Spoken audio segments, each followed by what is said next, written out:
बिस्मिल्लाहिर्रहमानिर्रहीम। अस्सलामुअलैकुम। आज आपके साथ मैं ज़बरदस्त सी लज़ीज़ा खीर की रेसिपी लेकर हाज़िर हो गई हूँ।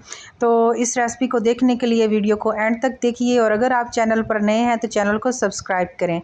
एक पतीली में पानी गर्म कर लें और उसमें चावल डालकर उसको गलने तक के लिए रख दें। अब चावल हमारे गल चुके हैं तो इसमें हम दूध डाल देंगे, और दूध के साथ ही इसमें चीनी और ड्राई फ्रूट्स वगैरह डाल देंगे।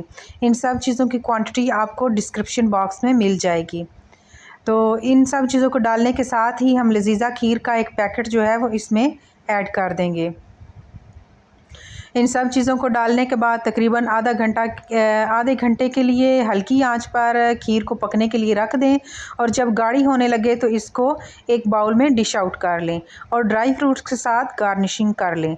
अगर आपको मेरी रेसिपी पसंद आई है तो मेरे चैनल को सब्सक्राइब करें, लाइक करें, और जाते हुए एक प्यारा सा अच्छा सा कमेंट कर दीजिए, ताकि ये आपकी तरफ से एक प्यार होता है, मोहब्बत होती है।